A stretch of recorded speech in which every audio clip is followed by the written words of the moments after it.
Hello and welcome to Cartoonist Kayfabe. My name is Jim Rugg. I'm Ed Piscor. Going to look at a bit of a classic Harvey Kurtzman comic here. Lucky fights it through. The story of a syphilitic cowboy. Before we dive into this, we have something new we're trying to promote here. The first year, starting a new tradition, Comic Book Christmas in July. You know those little lending libraries, those little free neighborhood libraries that you see everywhere? We know there are a lot of makers on this channel watching. Pull out those couple of your comps and go populate that lending library, your local lending library. We're aiming for the last Saturday in July, and let's get some new comic book readers by putting some comic books out there where readers can find them. Throw your doubles in there too if you got them. Absolutely.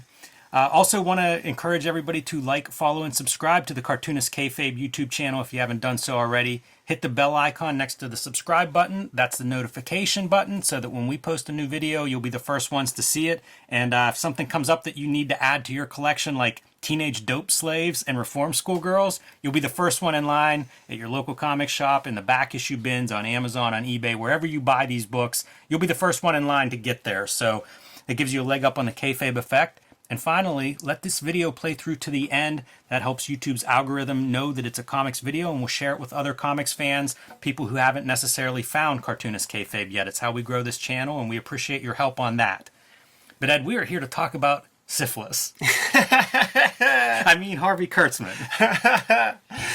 This is a legendary comic to me, man. I think it might be mentioned in the Les Daniels book Comics as like one of his early EC works, and it's legendary in that way. I remember getting a hold of a very old Overstreet price guide from like 1983 or something, and it was mentioned in there, maybe shown off in one of the articles or in the price guide or something. And this the idea of like Harvey Kurtzman, the mad guy, doing venereal disease education comics. Like, how could that? It's almost like when you first heard that Crumb was going to do the Book of Genesis. Like, how is he going to parody it? How is he going to turn it on its head? I have to see what that is. And, this is like post-Hays Code kind of comics, like where like the eyes are on comics from the outside world, but it hasn't gone quite to the Wortham Senate subcommittee hearings at this point. Yeah, I think the original printing's 49. 1949. It is EC Comics, publisher Max Gaines. So it is before William Gaines is the guy. This would be the cover. It was in color originally, but this would be the full package. And this is when EC Comics was Educational Comics. And this was something that was kind of commissioned through two places that you would totally think that like this is a piece of utility where this would be distributed: college campuses and military. All right, makes sense. That makes sense. Maybe farms. I wanted to before we dive into it, just show off. This is how I first saw it. Yeah. It was in this collection. Hard to turn this down when you see it, especially at a decent price somewhere. This is that era too, man, where like there were all those VHS companies, like Incredibly Strange Video and shit, that would they would get hold of like Reefer Madness and these other public domain videos and shit, and just have these kind of crazy, like you could tell that this is a colored black and white photo. You see the black in there and stuff, and it was just in the era. It's the kids of this generation, of these 80s, it's a great opportunity to make fun of the quaintness of your parents' generation. That's yes. Wow, man. Even like the first, we always point out this one particular pattern as being the great screen tone. Yeah. Right on page 1. And this is an Eclipse publication, so you see Dean Mullaney giving some context in the intro to these stories, but some really interesting stuff, like Simon and Kirby doing a comic in here, actually a couple of them. So pretty easy to recommend this book. Yes, absolutely. Yeah. And here you can see, maybe we should even use this one. It's a little bit of a bigger version, so maybe I'll use this. Looks like a nice clean version. One interesting note, though, on this weird self-cover version is like every page has reprint put on it somewhere. Not going to get one over on you. Yeah, it's a kind of an odd, an odd detail. But pass that here. Yeah. You can follow along on that one, and like I said, this is a little bit bigger and a little bit... Art-wise, one of the things that struck me was Kurtzman leaning into a kind of a Kniff school of cartooning with a lot of the way he builds his characters and his choice of black spotting and some of the just the general textures. The lettering is still, I'm quite sure it's Ben Oda is still the guy who would be doing the hand lettering for all of Kurtzman's stuff, including all the Mad comics. I like to think of this story, to me, this is Two-Fisted Tales issue 0. Interesting. I like thinking of his stuff. You see it here facing a Kirby page. Yeah. And it's kind of neat, like considering the direction that Kurtzman ultimately goes, but to see him doing more or less straight comics. Great storyteller here, man. Like visually, it's every. I mean, it's wind up and punch. Knocking this guy down, this cattle rustler dude. Yeah, that's exactly it. So you've got two rival cowboys here, and that cattle rustler's trying to figure out, what do we do about Lucky? And look at just the simple storytelling of like the bad guys in black and the good guys in white. But like, look, this is Kniff, dude. This is Kniff Marks. Yeah, that big heavy line for folds feels like Kniff. You see it, like clearly that's a brush line. Yeah. So the bad guy, man, his whole gimmick is just like, we got business to do and we need to keep Lucky occupied. I don't think he has the worst of intentions of like getting this like petri dish of disease. It's true. To fucking spend the night with them. But that's just a byproduct, man. A very fortunate byproduct if you're this bad fella. And this story fits pretty well in a book like this, because here you see it. This barfly's spiking his drink whenever he turns his back. Like, it's trouble. Yeah, and he is a white meat baby face, because he's like, oh, I'll just have me a sody, and they all speak, because like she's like, hey, you're a nice feller, and like, I'll just have me a sody. She fakes an ankle injury to get his attention. Yeah, pretty good illustration, and letting him pop with the blacks around him. Speaking of like kind of straight comic book art, I feel like this panel's spectacular, and you don't see that kind of composition. I don't think of this composition when I think of Harvey Kurtzman. Not at all, because like I never think of him using a straight edge. Yeah, it's really, and even that Dutch angle, like there's a lot happening in that panel. So Jimmy, this is going to be in the thumbnail, right? Yes. It's got to be, right? It's got to be. Do you think he has to be laughing when he's doing this, right? Like he's got to be conscious of what he's drawing here. I think so, man. It's the walk of shame. Uh-huh. And he's just like, damn, I'm a fool. It's that thing, right? Like, it's that weird thing that, like, the phenomenon exists where it's all gravy till you bust that load, and then it's like, I'm such a fucking fool. And that goes both ways. Sure. But he's doing the walk, and then that gallop, he's got to peel himself off of that saddle. And it's like pizza cheese when he peels off of that.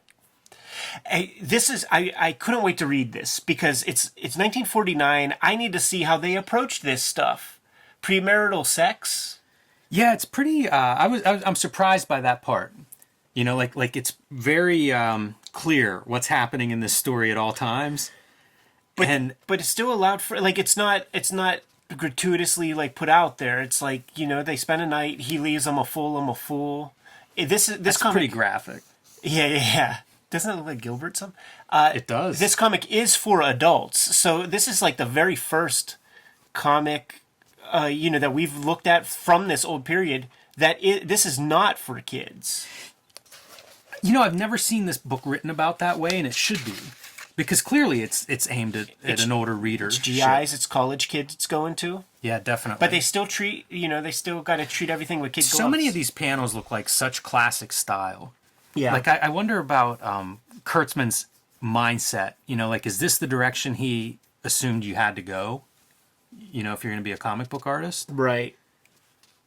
This is very fun. Ambitious stuff right there. Yeah, it is. There's a few of these, like these backgrounds that just look really strong. The farm backgrounds, even coming out of when he stumbles out of the bar the next morning, I think that background's really strong stuff. And really good depth. But Definitely. Yeah, explain what we're looking at right there. So our cattle rustler is explaining, like, this is the common branding of the cows that they're basically stealing. Yeah. So what can we do to make that brand our own? Got to work with what's already there.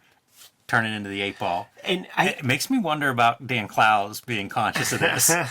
I think this is an early example of that speaks toward Kurtzman's use of reference and just like really researching the material that he's covering, because who knows about, like, that ain't common knowledge. Right. And he's talking about, like, you got to register your brands and all that stuff, and it's like, I'm sure, yeah, sure, that makes perfect sense, but I don't know that everybody who grows up in New York and goes to like a arts high school knows that shit.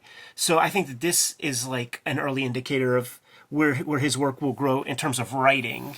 I can tell you at the time, like, Cowboys would have been one of the biggest genre in movies and a budding television scene. So, some of this stuff you might get there. I think it's neat to see it as like, I think of Kurtzman as like such a good visual storyteller. This is really kind of cool. Like, you can follow it without reading it, what's happening. Yeah. And it doesn't feel labored or overdrawn or anything. Cartoonist Kayfabe is brought to you by the comic books that we make.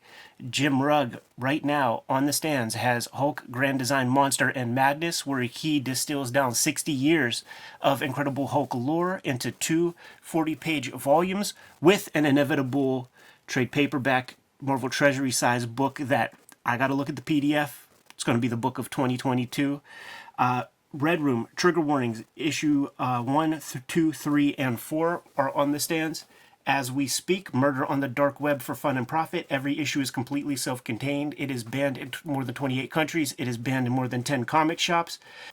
Also forthcoming is the Trigger Warnings trade paperback, coming out, I believe, the same day as the Hulk Grand Design comic, man. So that is going to be an important day in Cartoonist Kayfabe history. Now that we're done paying the bills, back to the video. Looking for a new way to enjoy your favorite comics and manga? Comixology Unlimited has you covered. With Comixology Unlimited, you get an unlimited access to an unrivaled library of over 40,000 digital comics, manga, and graphic novels, featuring content from over 125 publishers and thousands of independent creators from around the world. And if that's not enough, you can also save up to 15% when buying select new and current comics. Try Comixology Unlimited today with a free 30-day trial and then just $5.99 a month afterwards. For details, visit amazon.com/comixologyunlimited. Again, going back to this just classic Western cowboy iconography. I think you had to be able to draw horses if you were drawing comics in the late 40s. So now Lucky's all crudded up, and he's getting all horned up for this this lass he sees on a billboard. Oh yeah, man. Because besides being a cowboy, he's got to be in the rodeo. Yeah. When he's not out riding the trail. And it's hilarious to me what her act is. Like, she's standing on the horse riding around. Yeah, man. I've seen that. Saddle sow. I've seen that stuff, man. And now he's about to get phase 2. Like, this is syphilis we're talking. So like, round 1 of syphilis is get a little gimmick on your gimmick. That shit goes away. And then like, it could be 2 years before like round 2 shows up on like your toe or your foot or some shit. Like, there's round 2 is that, you get spots on your hand and shit. It's round 3 that's the Al Capone shit that just chews your brains up. If you don't get that penicillin, man, by round 3, you're fucking Al Capone, dude, and your brains are turning to mush. Well, we need Lucky to figure this out, right? Yeah. So whenever he takes his girl to the local campfire, lucky for him, we got to break into song, man. This is why you're hosting it, Jim. Sing it for us, Jimmy. Look at these lyrics, man. This is ridiculous. It's totally ridiculous. So you go through this entire song, and the takeaway is, I think he's singing about meeting this girl. And it's not about Saddle Sal. It's about the girl that he spent the night with. Yeah, I've been listening to that Alan Moore masterclass, so the word strumpet is in my head. But it is like very clearly what you described about syphilis is what these verses of the song describe. Like, This is the part that is instructional. Right. So he comes out of this campfire sing-along a changed man. Yeah. Very distraught. He was ready to ask her to marry him, and now he's like, I may have to, I gotta go see the doc. I'm saying, plumb dude, bad. You gotta just like take her on a date first before you decide on marrying the lass. They did seem to, that courtship was pretty fast. Very abrupt. But man, they're both rodeo riders, They're not moving slow. Yeah. And after a physical examination, our doctor informs him he thinks he knows what's going on. They'll do a blood test just to be sure. But also, this can be treated. You got here early. Such quaint times, man. It's such lucky bastards back then who could just do whatever the fuck they wanted, and, you take a pill, and then you clear it up. You mentioned Gilbert Hernandez, one of these panels looking a little bit like Gilbert Hernandez. I see it a lot in this panel with that light dashed lines for your backdrop next to the heavier ink lines of the figures. Sure. So this is pretty much just walking through that treatment process, and good for him. He got there early. He's getting treatment, so doing okay. Yeah. But then he's got to break it to his old lady, man. That's tough. Listen, got some gimmicks on the gimmick, but it's treatable. It's treatable. But I did do this thing, man. I did hook up with this chick at a bar one time, and she's mad that she ain't going to get to bust his cherry out. So she's like, I got to, not only am I leaving you, but I got to leave this town. I don't even want to look at you because you're with some harlot type chick. This is such a good panel. Even him saying, I've got syphilis. Yeah, maybe that's the thumbnail. He's so forlorn there. Look at her, man. She's packing up. But then she's like, you know what? Because she is good at her job. She's a type A. She's going to put all of her energy into building her career. She's a forward-thinking woman. This is Mad Men. She's a woman of the 60s in 1949. He carried on with a dance hall girl. Carried on with a dance hall girl. What a bastard. Also, she carries keeps the motif of like light color is good, but like the lady with the diseases, brunette. Very true. And coincidentally, our handsome fella from the beginning, the bad guy, is raising the ire of some of the local authorities, but they need more info. Yeah. Who's stealing this cattle? Lucky you know this land. Work for us. Be a detective. Be a snitch. Yeah. Yeah, put your... Nebby is the word that we use here in Pittsburgh, but That's I don't right. think it's escaped the township. Yeah, Harvey's not putting that into into any of these guys' mouths yet, but that's the gist of it.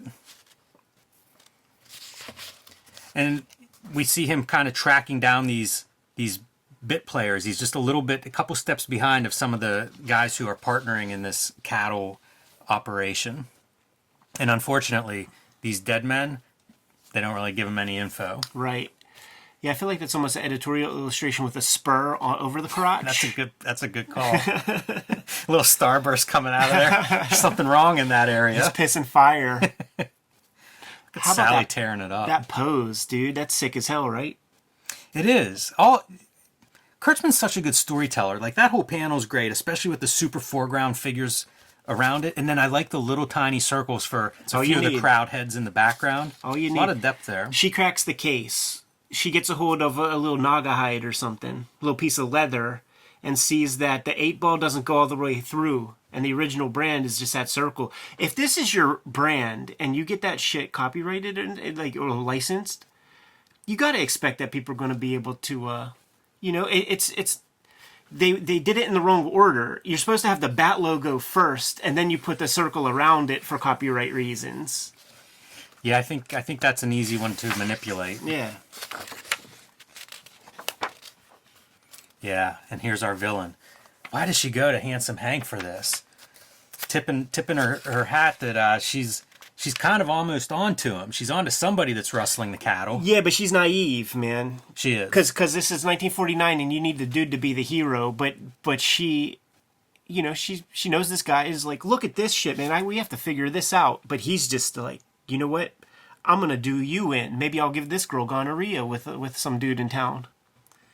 Yeah, spikes the horse's lunch there before he's going to go out there and try to ride him. Yeah, what's it called? Loco weed. Yeah, loco weed. Like, I want to read about loco weed. Like, that sounds like a real thing. Going to make that horse crazy. Yeah. Like catnip for horses. Who knew such a thing existed?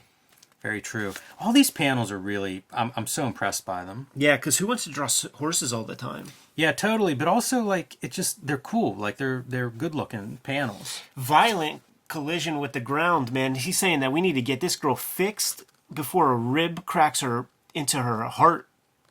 Yeah, this is almost deadly. And the other piece, the other rough thread is coming down the trail now. And Handsome Hank is going to get the drop on our boy Lucky and make sure nobody knows who the cattle rustler is. Just more of that fantastic storytelling.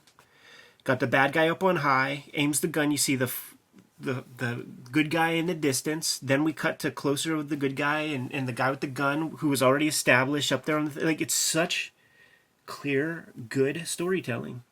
Yeah, it really is. This is quite the page. It just works perfectly. But some Lucky, of this he's drawing's a sicko. so simple. Yeah. You know, like that cliff texture, it's just like a squiggly line. If he hadn't slipped the noose, I could have saved him. But maybe it's all better this way after all. See, he's mad that he hooked him up with the bug. Yeah. So he's like, fuck you, dude.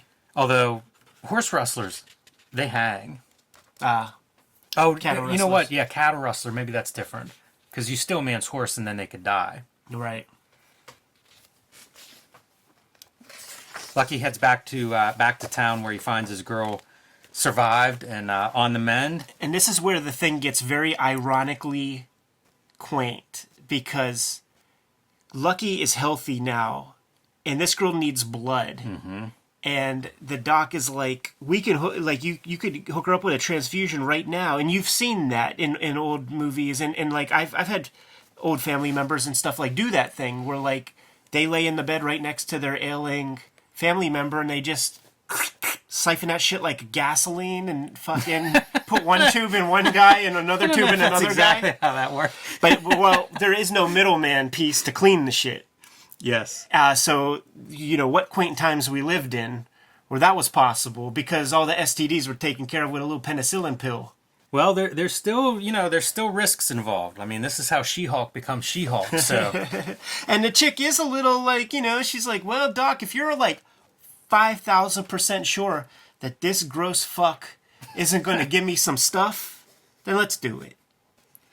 And after she's been rested and recovered, they continue their romance. And he shoots mad kids into her, man, because we got the little Yes. daughter and then two sons. sons. One of them's Wally Wood. So there you go. Harvey Kurtzman's STD comic. It's a legendary comic, super famous. And this is probably where you find it. I have seen this book quite a few times, so why not? I'm sure that Eclipse had a striking image here, had a bunch of public domain comics, and thought, yeah, we'll print a few of these. Yeah, they did it in the small formats, in like the little crime things and the little Bob Powell joints and the Lou Fine stuff. But these things started to be able to penetrate bookstores. Right. You just make it 11 by 17. 8.5 by 11. This is a gimmick that could show up next to a fucking module for Dungeons and Dragons in the Walden books, which is where the graphic novels would show up. Yeah, absolutely. I don't know where. I've had this book for a long time. No idea how I first came into my possession. How about this one? No idea? I don't remember where I got it either. This might have been a basement sell item. I really can't remember exactly where I found that one, but this is kind of a cool one. I like that. I like that it's a reprint. Somebody seemed to be serious about the reprint. Like they weren't trying to rip it off, but Right. to do like another syphilis still problem in 1979. Let's do another round of this comic. It's a historic document, man. It's the first. It's Two Fisted Tales 0, almost no pun intended. And it's Kurtzman's very first EC work, so it's got a lot of firsts to it. Good to go. Yep. Kayfabers, man. Comic Book Christmas in July is happening last week, the last Saturday of July. Put your comp copies and your comic book doubles in those little lending libraries in your local neighborhood and help create new comic book readers. Also, follow, and subscribe to the YouTube channel. Hit the bell so that we can notify you when new videos are available. What do we have out there, Jimmy? Hulk Grand Design Monster and Hulk Grand Design Madness are in comic shops now. 60-year history of the Incredible Hulk as filtered through my writing, drawing, color, lettering, the Grand Design style of making comics, one-man show. Pick those up now while supplies last, and join me on patreon.com/JimRugg, where you can see a lot more of my comics, making original art, and download some of my out-of-print zines and mini comics. Red Room trigger warnings. All 4 issues are in stores as we speak. Murder on the Dark Web for Fun and Profit is the name of the game. In Red Room Comics, every issue completely self-contained. It's banned in more than 28 countries. It's banned in more than 10 comic shops. But if you hit up my link tree in the description below this video, you're going to be able to order and pre-order current and future Red Room comics. If you can't wait, hit up my Patreon in that same link tree. You can read the comics right now today for $3. You'll get the archive, plus I put up new strips every Tuesday. What else do we have out there, Jimmy? Subscribe to the Cartoonist Kayfabe e-newsletter at the links below this video. You can also find Cartoonist Kayfabe t-shirts and merchandise at the links below this video. That's another great way to support the Cartoonist Kayfabe channel, given those marching orders will be on our way. Read more comics. And use condoms.